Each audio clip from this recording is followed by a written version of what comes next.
Welcome to Podcasts on Demand, a continuing medical education activity. This activity includes the most recent and current clinical data presented by leading experts. If you are seeking continuing education credit, please review the disclosures and the requirements for successful completion of the activity prior to listening to the podcast. A link is found in the podcast description that can direct you to this information. Thank you, everyone, for joining us for Conversations in Acute Myeloid Leukemia, really looking at novel therapies targeting the immune system for elderly and unfit patients. During this segment, we'll be discussing the current treatment and management strategies for older patients with newly diagnosed AML. My name is Tapan Kadia. I'm in the Leukemia Department at MD Anderson Cancer Center in Texas. And I'm joined here today by my illustrious colleagues, Dr. Dan Pollyea and Dr. Eunice Wang. Dan and Eunice, great to see you. I think let's start this conversation by talking a little bit about, how we first start evaluating patients who are older and how to determine whether they're frail or whether they're eligible for intensive chemotherapy or low intensity therapy. This is always kind of a topic that people argue about. And how do you do it at your institution? Dan, you want to get started?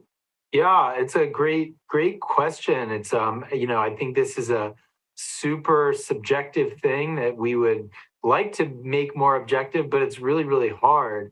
At our institution, we talk a lot about Ferrara criteria. We talk a lot about, the AML score, the online calculator that you can plug data into to have it spit out, your patient's chance of a treatment-related mortality event with intensive induction chemotherapy.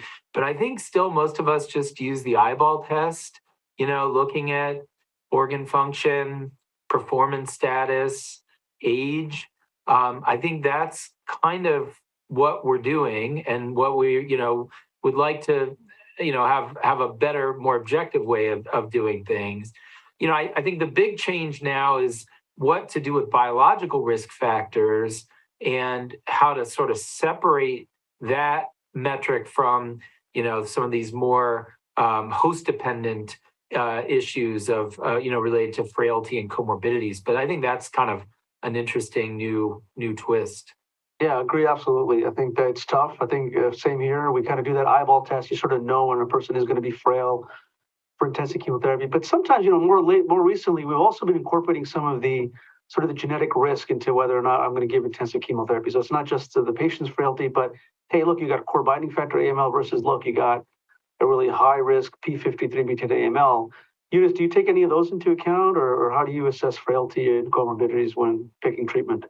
Yeah, I think it's a complex dynamic. I think there's certainly subjectivity from the physician's point of view, also individuality from the patient's point of view. I think a lot of nowadays we have a lot more shared decision making. We have factors like economic, logistical, financial even, playing a role, individual goals of care. We have patients that certainly could be candidates for intensive chemotherapy but don't want it. So I think we've moved away from, and I think this is reflected even in the more recent NCCN, we've moved away from using age alone as a criteria and moved more into this holistic where we're not saying you're 60, 65, you're 70, whatever, but we're saying, I think most of us would agree 75 and above for our criteria is unfit. And I think the gray area is that 60 to 75-year-old zone where some people are incredibly fit and robust and vigorous and want everything done. And then there are some really old-looking 60-year-olds which really don't want anything. And again, we have that sort of gestalt, like my nurse practitioners and my providers, this person is not a candidate. And we'll say, but they're 55. And then we go look at them and we go, oh, yeah, no intensive chemo for you. But you bring up a really good point. We're getting to understand some of the therapies for intensive versus less intensive. And we're moving away from sort of the ELN, which is really younger, fitter, intensive therapy, to newer prognostication systems for not only who is fit, but who is fit biologically. If you have per the ELN, something, a type of cancer that is not going to respond to intensive chemotherapy, you might be fit, but we're not going to give you intensive chemo because your disease does not fit the category that it's going to respond. So I think it's a changing world out there, and I think this fitness is going to be something that we're going to continue to debate as potentially our standard of care is changing, and even as we speak. Yeah, I think you really crystallized the point. I think there's an evolution in how we're assessing fitness and whether it's just biologically fit for the patient, but also biologically fit in terms of the disease. One last question on this topic for both of you. You guys can speak up, whoever, but a lot of times we talk about fitness of intensive induction chemotherapy or whatever we were giving them for remission induction. And then do you necessarily use that same judgment for when you're considering these folks for transplant? Like, for example, I may have a patient where I may say, look, I think I can get you into remission with lower intensity therapy, but you're still someone I think should go for allogeneic stem cell transplant, which many think of as a very sort of intensive approach. Do you ever have that paradox in your practice? So just to speak, and I know Dan probably has a lot to say about this as well, but I tend not to make that 100% judgment about transplant, no transplant at the time of their presentation of disease. I've seen a lot of patients look really unfit and not look great, but that may be because they've been suffering from severe anemia for weeks and they have some comorbidities. And once I treat them with a couple cycles of venetoclax-based therapy, they perk up. The availability of haploidentical and post-transplant Psi and some of those other modalities has allowed us to have a broader range of donors and to perform transplants in people that we wouldn't have a few years ago. So I sometimes reserve transplant eligibility until after they get a couple rounds of therapy, and then I reassess their quote-unquote eligibility for that. Dan, what are your thoughts on that?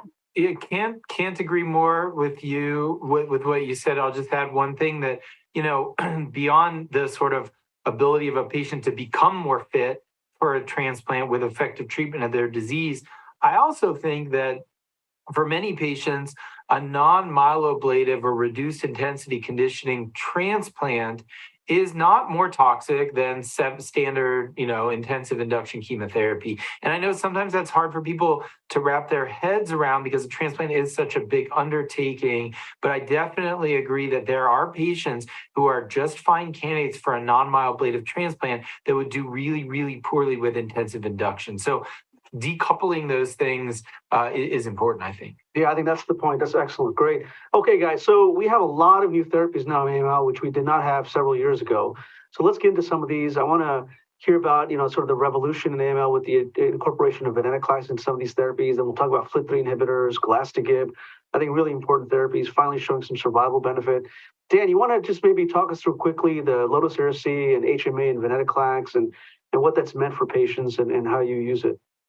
Yeah, I think as you well know, sort of straddling in our careers, the sort of before and after of effective lower intensity therapies such as these. It's a whole new world of options for patients who really had nothing effective or to be enthusiastic about, if they were older or unfit for intensive induction, to now having real options. So, venetoclax-based therapies with either low-dose cytarabine or an HMA or Glastigib with low-dose cytarabine for these unfit patient populations, having these options of therapies that are better than a previous historical alternative is game-changing. And so, still a lot more to do. We have a lot more way, to go to see this through and to keep moving the needle. But I think these represent really impressive, first steps toward a much better treatment outlook for these patients. Absolutely, couldn't put it better. Eunice, you've done a lot of work in the development of FLT3 inhibitors, particularly for older patients in the front line. How do we use FLT3 inhibitors? HMAs, HMA-VEN? What is the approach that's best for these folks? Well, I think technically, with the results of the GILT-AZA versus AZA trial, there was no improved survival with the combination upfront GILT approach with AZA as opposed to AZA alone. Interestingly enough, though, in that trial, patients who were in that truncated arm that just got GILT alone had about a 20% overall response rate. So I do think targeted therapies belong in the upfront setting. The perfect example of that is the use of the ivosidenib monotherapy has same efficacy in the upfront setting as it has in relapsed refractory. And I suspect that targeted therapies are going to be part of our regimen. I think the beauty of using some targeted therapies for these patients is that they're much less toxic. I think whether you give anything with venetoclax, there tends to be an associated myelosuppression, which can be poorly tolerated in some of these older, unfit individuals, particularly patients that may have baseline severe cytopenias to begin with, and then you're sort of layering on the venetoclax. So I think FLT3 inhibitors right now are not indicated in the frontline setting, although we have upfront trials looking at triplet gilt ven aza, which may prove to be instrumental. But those regimens are going to use a very truncated ven dosing if we're going to move that forward. We do know that some people are using because we know that FLT3 is a mechanism of resistance, that the FLT3 mutant clones get selected out with ven HMA therapy. I've seen patients get ven-aza up front, and when their disease comes back, and maybe doing sequential FLT3 inhibitor therapy after ven-aza if you get emergence of a FLT3 mutation.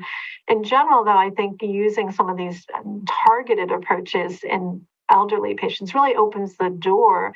These are patients that even a few years ago we would say you should go to hospice, and then we were treating them with aza alone, and then even with ven-aza, and like, well, maybe they're not good with ven-aza. That's still too toxic for them. So I think some targeted single agent therapy or LDAC-based approaches are allowing another subset of even more frail people to get therapy. No, great points. I think that you're right. As we combine these new agents in the front line or even the relapse setting, we really have to be cognizant of the safety and really study these in clinical trials before we sort of democratize these to everyone. So I think that's what these studies are for. Dan, you just brought up ivosidenib in the front line as a single agent. Wow, just a single agent therapy for old, frail patients. And icitinib also, both of those, as you know, approved for frail older patients who are ineligible for other therapy and actually seeing nice responses. Agile showing a nice sort of survival benefit. Can you take us through sort of frontline IDH mutant patient treatment who are older and unfit?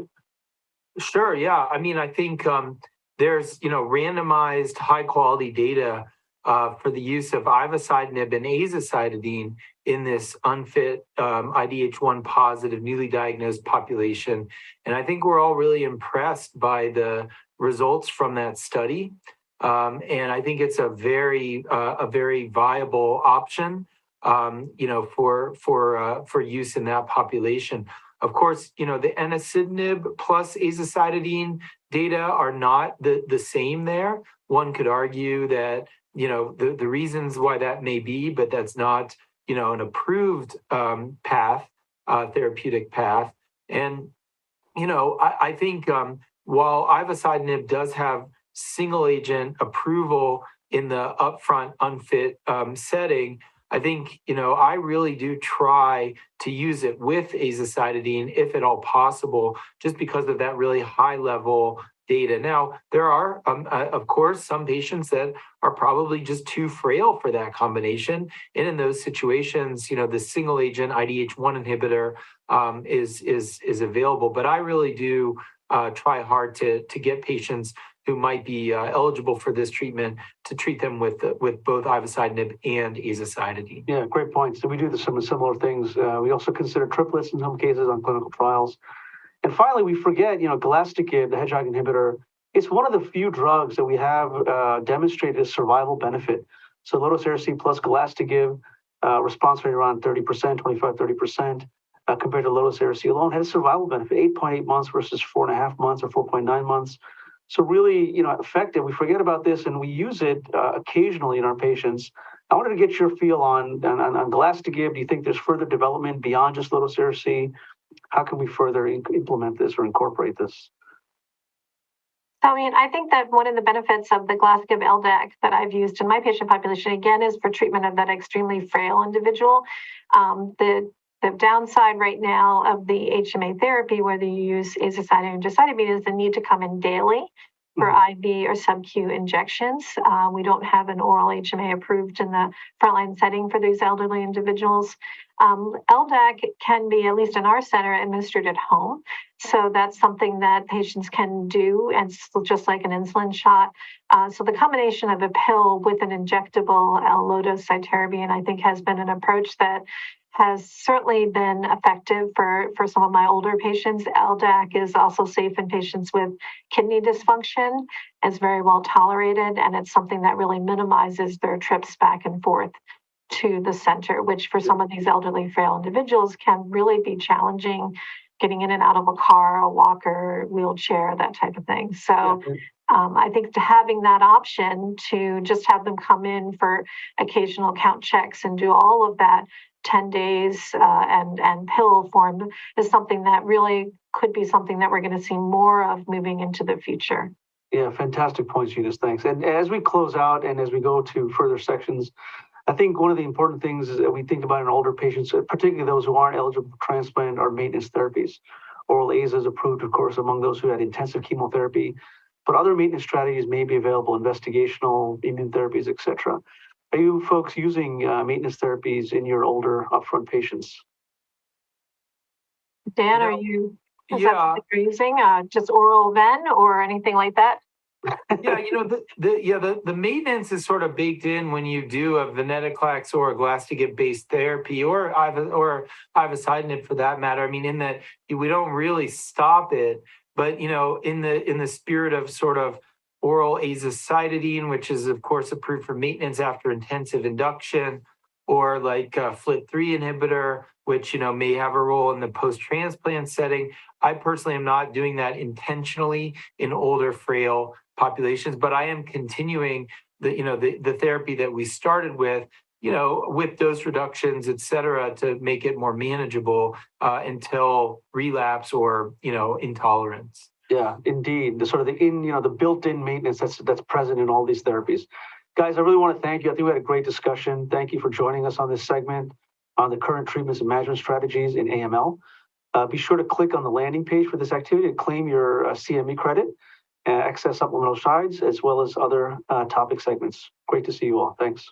We hope you found this podcast useful and educational. To receive continuing education credit and to download your printable certificate, please go to the activity page at practice.cme.com to complete the post-test and evaluation to receive continuing education credit.